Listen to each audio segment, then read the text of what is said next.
Palabras de alegría y esperanza. Es el primer domingo de Cuaresma del año C. La lectura de Lucas 4:1-13. Y el comentario es del Padre Fernando Armelini. Un buen domingo para todos. Cada año al inicio de la Cuaresma, la liturgia nos ofrece la reflexión sobre las tentaciones de Jesús, ya que también nosotros, como Él, tenemos esta experiencia. El peligro que corremos es el riesgo de desviarnos de camino, de hacer elecciones contrarias a las que nos indica la palabra de Dios.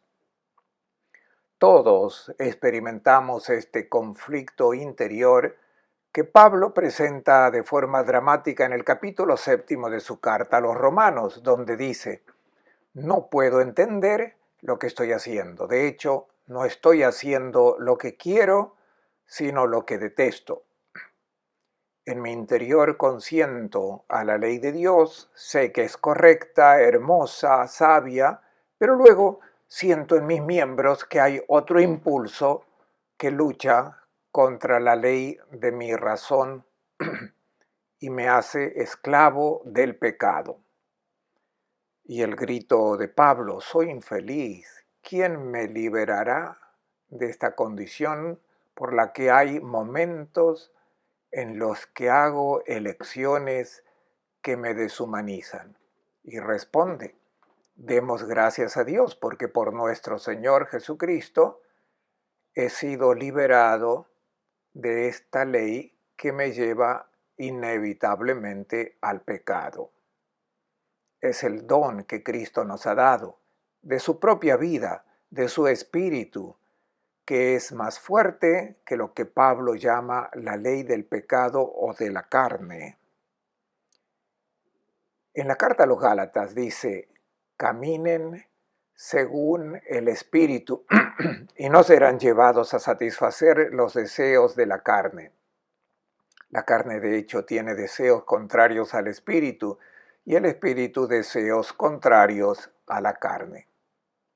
La carne no son los músculos, sino que es ese impulso que viene de nuestra naturaleza biológica. Si alguien me hace mal, mi naturaleza, que es la carne, me dice: devuelve el mal que te han hecho. El espíritu da sugerencias contrarias a la carne.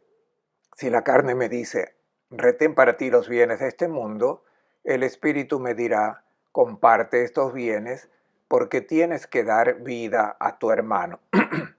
Aquí está este conflicto interior entre el espíritu y la carne. La pregunta que ahora nos ponemos: ¿experimentó Jesús también este conflicto interior o no? Y la respuesta es muy consoladora para nosotros, porque nos hace sentir que Jesús está muy cerca de nosotros. La encontramos claramente formulada en la carta a los Hebreos, donde se dice que Jesús fue hecho semejante a sus hermanos en todo. Por eso comprende nuestras debilidades, al haber sido probado en todo como nosotros, excepto el pecado. Y hay otra afirmación muy hermosa: Él comprende nuestras fragilidades y no se avergüenza de llamarnos hermanos, porque sabe lo difícil que es ser siempre fiel a la voz del Espíritu. El primero de los evangelistas, Marcos, también presenta esta verdad que es muy consoladora para nosotros, que Jesús es nuestro hermano y ha experimentado la misma fatiga, el mismo problema de decir siempre que sí a su identidad divina, al Espíritu. Y dice que inmediatamente después de su bautismo, el Espíritu llevó a Jesús al desierto, donde fue tentado por Satanás durante 40 días. ¿Qué quiso decir? Son imágenes bíblicas las utilizadas por el evangelista Marcos. El número 40 en la Biblia indica toda una vida. Por tanto, durante toda su vida Jesús fue tentado por Satanás. En los años siguientes, y por tanto después que Marco escribiese su evangelio, estos dos versículos sobre las tentaciones de Jesús fueron ampliados por los evangelistas para ayudarnos a entender mejor lo que ocurrió en la vida de Jesús. Lucas y Mateo resumieron esta experiencia de la tentación que acompañó toda la vida de Jesús en tres cuadros, que son tres parábolas. Recordamos que mientras Jesús estaba orando durante su bautismo, dice el evangelista Lucas, que se oyó una voz que dijo: «Tú eres mi Hijo, el amado». Hijo es el que se parece al Padre. El Padre se reconoce en Jesús de Nazaret. Por eso, durante las tentaciones, Jesús nos muestra cómo se comporta el Hijo de Dios, es decir, como Él, que siempre se deja mover por su identidad de Hijo de Dios, que reproduce el rostro del Padre Celestial. Notaremos que el maligno tienta a Jesús deformando la imagen de Dios. Eres el Hijo de Dios, sí, pero ¿de qué Dios? El maligno le sugerirá al Dios de este mundo, y Jesús tendrá que parecerse al Dios que el mundo considera como tal, y Jesús dará sus respuestas a todas las propuestas que el maligno le hace. El maligno, naturalmente, el diablo, como se lo llama, es en griego diabalein, o sea, el que trata de separar, de dividir. Escuchemos ahora la primera sugerencia que el maligno da a Jesús y oiremos también su respuesta. Jesús, lleno de Espíritu Santo, se alejó del Jordán y se dejó llevar por el Espíritu al desierto, donde permaneció 40 días, siendo tentado por el diablo. En ese tiempo no comió nada y al final sintió hambre. El diablo le dijo: «Si eres hijo de Dios, di a esta piedra que se convierta en pan». Le respondió Jesús: «Está escrito, no solo de pan vive el hombre». El Espíritu conduce Jesús al desierto. El desierto es una imagen bíblica, recuerda el Éxodo. El pueblo de Israel pasó 40 años durante el Éxodo en el desierto, toda una generación. Aquí el desierto indica el camino que hizo Jesús en este mundo, y el número 40 indica toda su vida. Y como nosotros en este mundo, Jesús experimentó hambre, las necesidades de la vida biológica. Tuvo hambre de pan, de agua, de casa, de ropa, hambre de relaciones sociales, hambre de conocimiento, hambre de buena salud. Esta es un hambre que el hombre, la persona, debe satisfacer. Y Dios ha puesto a disposición de sus hijos e hijas todo lo que necesitan. Y con sus capacidades, la persona se preocupa, se procura con su trabajo la respuesta a esta hambre. Es en esta relación con los bienes materiales, con los alimentos materiales, que la tentación se presenta. En su interior, la persona experimenta un impulso que en la parábola se presenta como la voz del diablo. ¿Y qué te dice? Te invita a replegarte sobre estas realidades materiales y a pensar solamente en ellas y considerarlas como lo absoluto. Comprométete con ellas y nada más. Alimento, casa, salud, profesión, éxito, estar bien. Eso es lo que cuenta, te dice el maligno. Olvida el resto.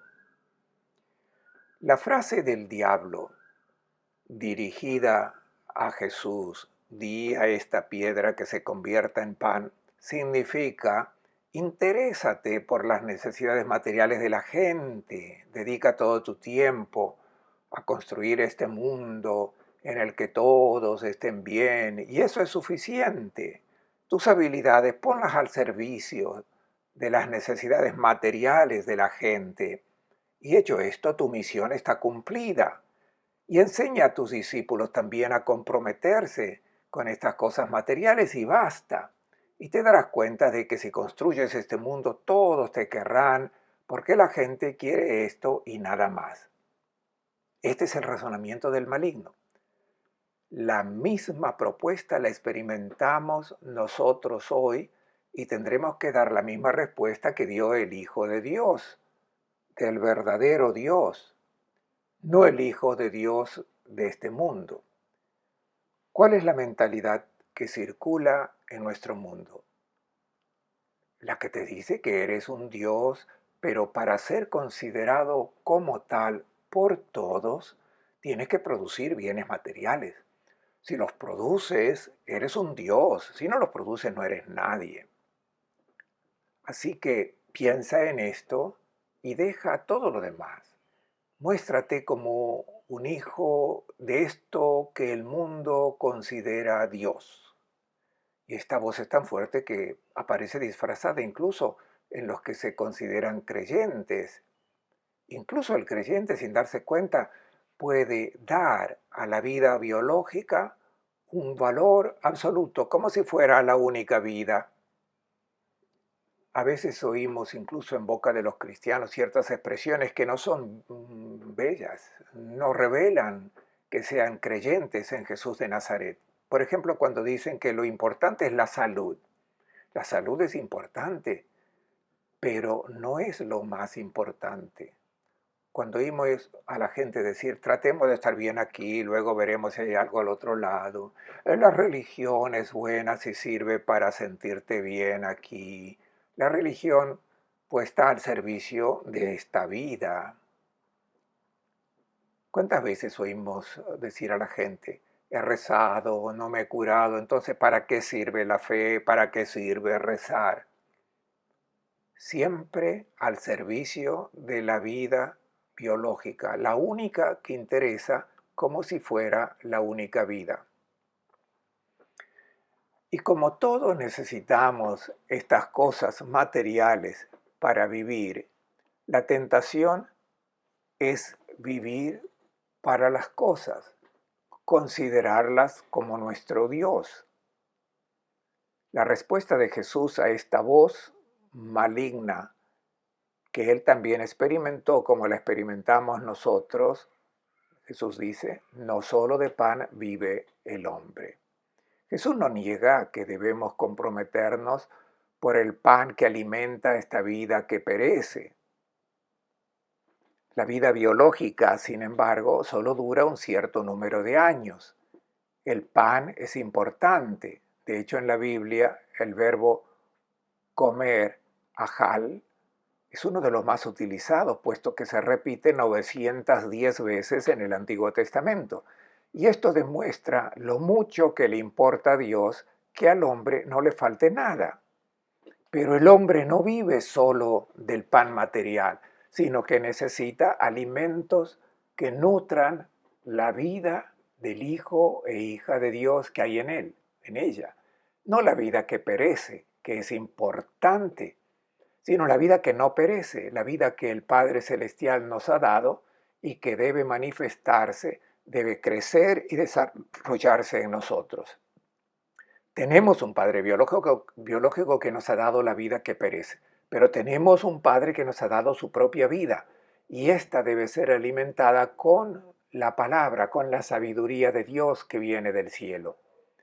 Si uno no levanta la mirada para descubrir el sentido último de su existencia, siempre permanecerá centrado en las realidades de este mundo. No se convierte en un Dios, no se convierte en un superhombre, una supermujer, sino que retrocede al mundo de los primates del que deriva nuestra vida biológica. La Cuaresma es un tiempo precioso para reflexionar sobre cómo nos relacionamos con los bienes de este mundo, como creyentes o como paganos que solo creen en la vida material. Preguntémonos entonces si ciertos gastos son compatibles con la elección del Evangelio, ciertas inversiones, ciertas sumas fabulosas dejadas como herencia a nuestros hijos, ciertos viajes de placer, ciertas cuentas bancarias. Tengamos cuidado porque es difícil contentarse con el pan de cada día para que todos tengan lo necesario para vivir, y la tentación de acumular es fuerte. Después de haber hecho esta propuesta incorrecta con los bienes de este mundo, escuchemos ahora lo que el maligno le sugiere a Jesús. Después lo llevó a un lugar muy alto y le mostró en un instante todos los reinos del mundo. El diablo le dijo: te daré todo ese poder y su gloria, porque a mí me lo han dado y lo doy a quien quiero. Por tanto, si te postras ante mí, todo será tuyo.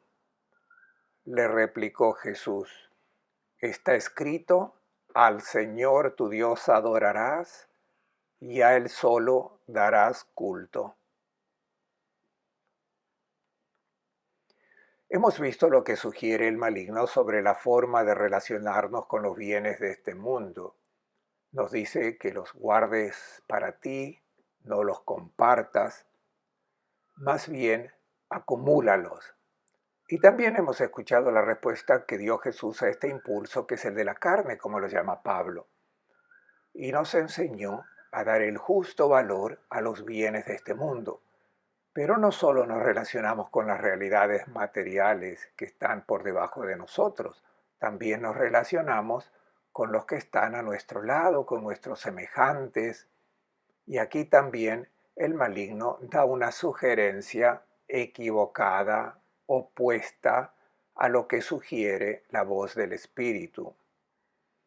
Incluso Jesús experimentó este conflicto entre el Espíritu y la carne. Y Lucas presenta este conflicto con una segunda parábola. Dice que el diablo llevó a Jesús a lo alto y le hizo ver todos los reinos de este mundo. Y he puesto al fondo el foro de Augusto. ¿Qué le dijo el maligno? Mira cuántos reinos, te los doy todos, porque todos están en mis manos. Soy yo el que maneja el mundo. La lógica que presento a los hombres es la que ellos aceptan. No es difícil imaginar el razonamiento que el maligno hizo a Jesús, porque es exactamente lo que sentimos dentro de nosotros, lo que el maligno nos sugiere. ¿Qué nos dice el maligno? Exactamente lo que le dijo Jesús. En tu relación con tus semejantes, trata de surgir, de sobresalir, de dominar, para someter a los demás y para hacerte servir. Y le dijo a Jesús: tú, para obtener el objetivo de construir tu reino, tienes que escucharme. Tienes las habilidades, eres inteligente, puedes mover a las masas, puedes convertirte en una estrella. Y todo el mundo se inclinará a tus pies y dejarás una señal de tu paso en este mundo. Los libros de historia hablarán de ti, te llamarán grande. Piensa cuántas ciudades llevarán tu nombre. El César ha dado el nombre a Cesarea y existen 30. También Alejandría, en Antioquía. Y luego tendrás gloria imperecedera y luego vivirás en el lujo. Ciertamente le mostró la famosa Villa Jovis, una de las 12 villas de que Tiberio había construido en Capri, y se fue a vivir a esta Villa Jovis, que se encuentra a 300 metros sobre el nivel del mar, justo frente a la bahía de Nápoles. Es exactamente el año en que Jesús comienza su vida pública. Tiberio dejó Roma y fue a vivir a esta villa. Y el maligno le dijo a Jesús: puedes tener todos estos reinos, pero con una condición: tienes que escucharme, tienes que adorarme. ¿Qué significa? Tienes que obedecer mis criterios, mis órdenes. ¿Ves? Mira, yo te enseño cómo van las cosas en el mundo porque el mundo está en mis manos y la gente me escucha y sigue lo que yo sugiero. ¿No ves que todo el mundo compite entre sí? Está en el capítulo 4 del Cogelet. Jesús, si lees el Cogelet, verás que dice que todo lo que hace la gente es para competir, es entre sí. Escúchame, entra en esta competición, dominarás, ganarás, establecerás tu reino. Esa es la propuesta engañosa que le hizo a Jesús. Y eso es lo que nos hace a nosotros. Todos los reinos de los dominadores de este mundo parten de un pacto con el diablo, quien ejercita el dominio sobre el prójimo. Donde quiera que haya una lucha por prevalecer sobre los demás, donde quiera que se obligue a alguien a inclinarse ante un prójimo, allí se adora al maligno, allí se ha llegado a un acuerdo con el diablo.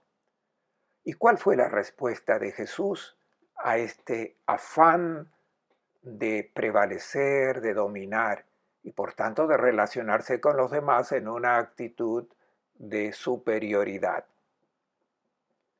La elección es entre dominar y servir, entre competir y ser solidario, entre dominar a los demás o ponerse al servicio de los demás. La respuesta de Jesús fue: está escrito, al Señor tu Dios adorarás y a Él solo darás culto. ¿Qué significa adorar a Dios? Hemos visto lo que significa adorar al maligno, significa escuchar y seguir sus sugerencias. Adorar a Dios significa escuchar su palabra, adherirse a su propuesta. ¿Qué te sugiere la palabra de Dios? El Espíritu te sugiere lo contrario de lo que sugiere el maligno, la carne. Dios dice: tienes razón en querer ser grande y ahora te voy a enseñar cómo, si quieres ser grande y dominar a los demás, esa es una falsa grandeza, es una enfermedad, es una hidropesía. Pero si quieres ser verdaderamente grande, ponte al servicio de tus semejantes.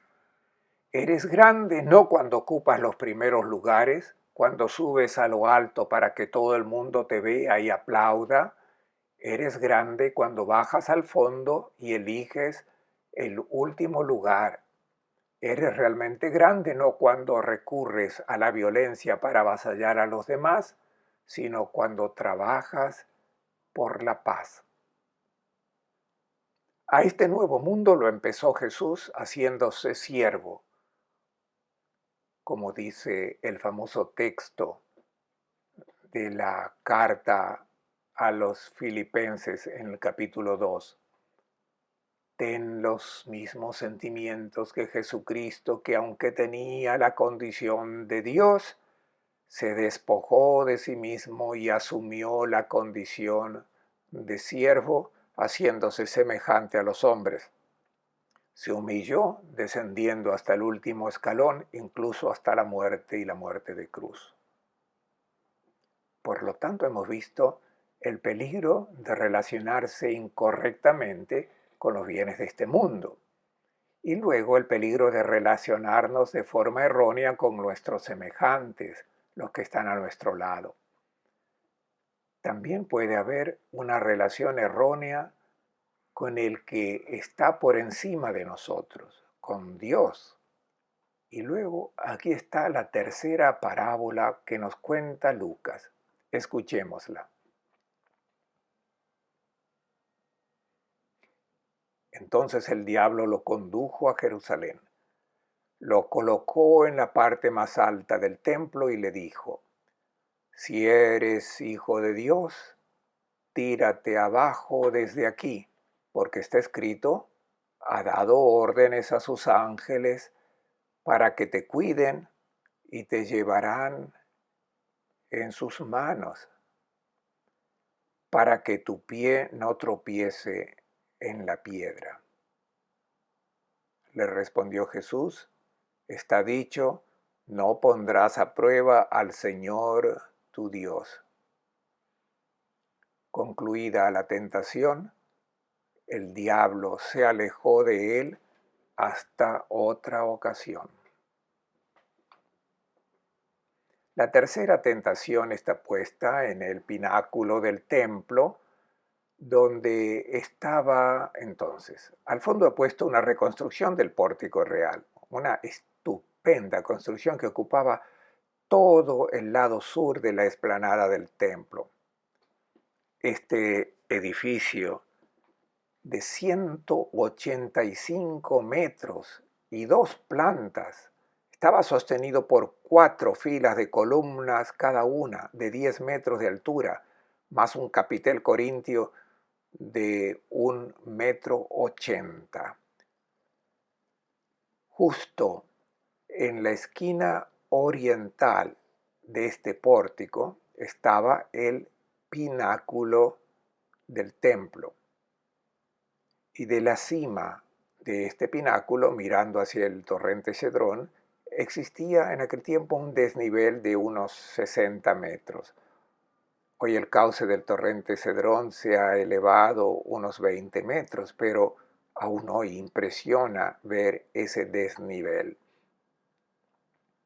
¿En qué consistía esta tentación? Desde la cima del pináculo del templo se podía contemplar toda la explanada. Se veía la práctica religiosa del pueblo de Israel, la de la religión judía en la época de Jesús. La gente iba a ofrecer sacrificios a Dios, holocaustos con corderos. Era la forma en la que a través de la mediación de los sacerdotes se podían obtener los favores del Señor, ya que no se recibía nada gratis, había que merecer sus favores. Podías ir a implorar las gracias haciendo promesas, ayunos, sobre todo llevando una vida conforme a los mandamientos. Si obedecías a Dios, entonces también Dios estaba dispuesto a concederte prodigios y milagros. Si por el contrario le hacías enfadar transgrediendo sus órdenes, entonces te castigaba. Ahí está la tentación de aceptar esa imagen de Dios adorada en el templo. El maligno le dijo a Jesús: adáptate a esta religión, porque a la gente le gusta mucho este Dios, ya que si lo invocas, si le das algo, te concederá sus favores.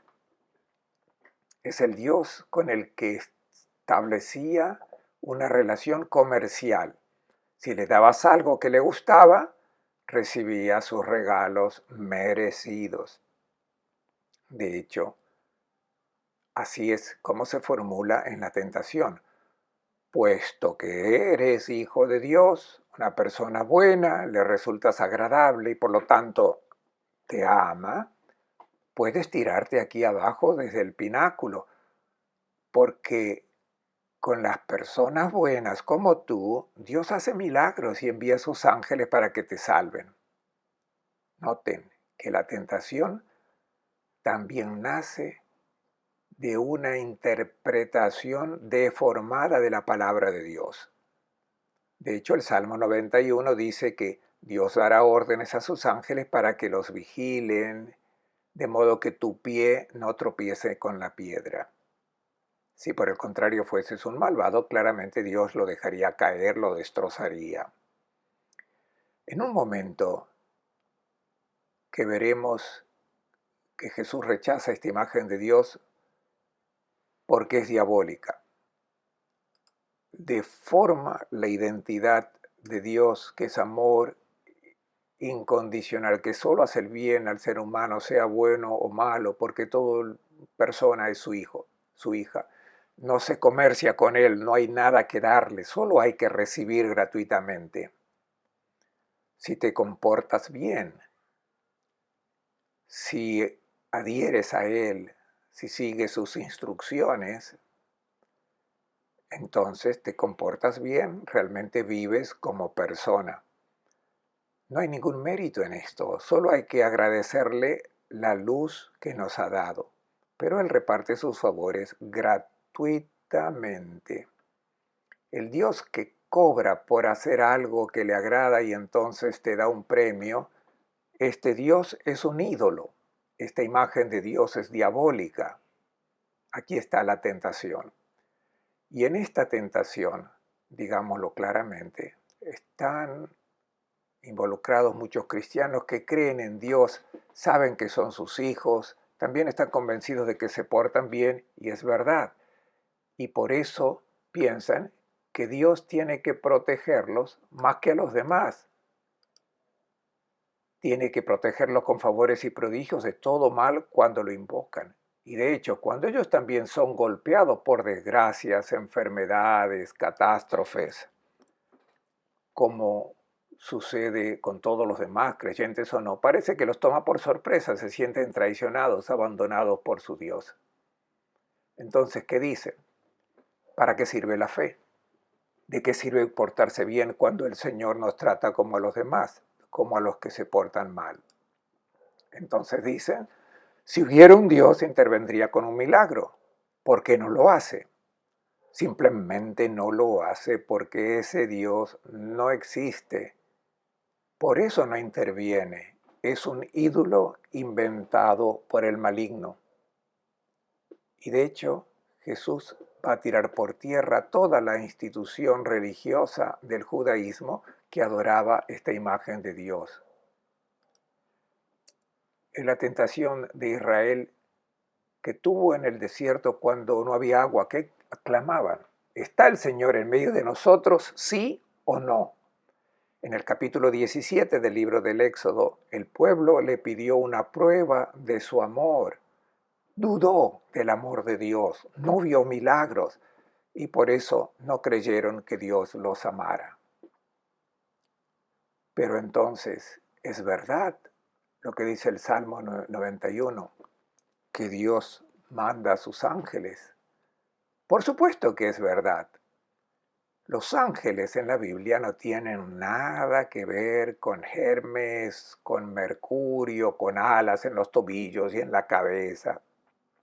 Ángel en la Biblia es cualquiera que se convierta en mediador del amor de Dios, de su cuidado por los pobres, de su ternura con los que se han equivocado en la vida.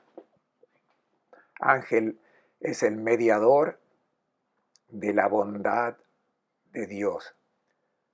Por eso, tratemos de saber reconocer a estos ángeles que Dios pone a nuestro lado y tratemos también de ser ángeles que ayuden a sus hermanos y así hacer presente esta ternura de Dios en el mundo. ¿Cómo responde Jesús a esta tentación de adorar a ese Dios que se adoraba allí en el templo? Responde, está dicho, no pondrás a prueba al Señor tu Dios. El que ama, confía en el que ama y no necesita ninguna prueba. Cuando se piden las pruebas de amor significa que hay dudas. Jesús cancela para siempre la relación comercial con Dios porque ofende a Dios. Incluso Jesús pasó por esta prueba. Ciertamente se preguntó por qué el Padre no interviene para demostrar que tengo razón en todas esas disputas y luego especialmente al final de su vida cuando será condenado y ejecutado. ¿Por qué no interviene Dios? ¿Por qué no se pone del lado de los justos? ¿Por qué deja que los acontecimientos sigan su curso como si Él no existiera? ¿Por qué deben triunfar los malvados sobre los justos? ¿Por qué no interviene para desenmascarar la falsedad de Anás y Caifás? Estas son las preguntas que pasaban por la mente de Jesús. Preguntas dramáticas que también acompañan a la gente de todos los tiempos y son estas. ¿Por qué los malvados prosperan? ¿Por qué la vida es a menudo injusta y cruel con los débiles y Dios lo deja pasar? Estas son las preguntas. Esta es la tentación, la de dudar del amor de Dios.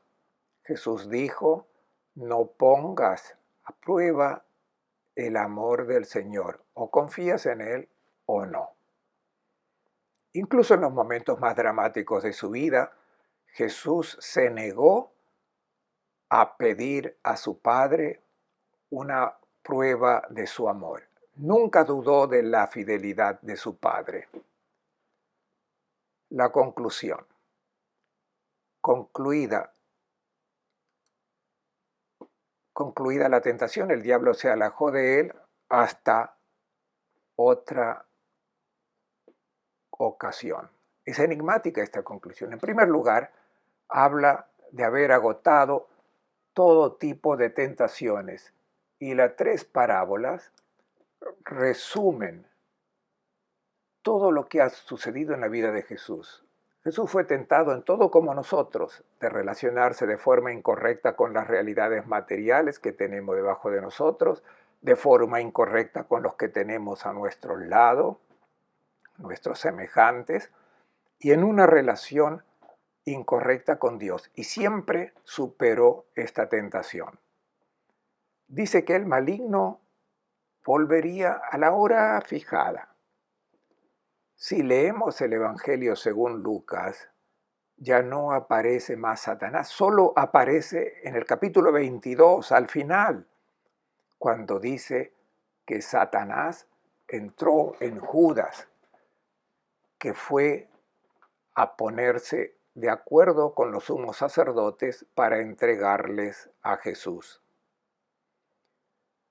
Es el inicio que nos lleva al momento más dramático de la tentación de Jesús, cuando éste fue tentado de dudar del amor del Padre. Y esta tentación la encontramos en sus labios y nos la refieren los evangelistas Mateo y Marcos cuando nos dicen que Jesús dijo, Dios mío, ¿por qué me has abandonado? Esa fue la tentación que tuvo él, y el evangelista Lucas dice cómo respondió a esta tentación. Padre, en tus manos encomiendo mi espíritu. Aquí es cómo Jesús nos presenta la victoria sobre esta duda de que Dios nos ama incondicionalmente. Jesús confió siempre en el amor del Padre. No tuvo necesidad de ninguna prueba. Les deseo a todos un buen domingo y una buena semana.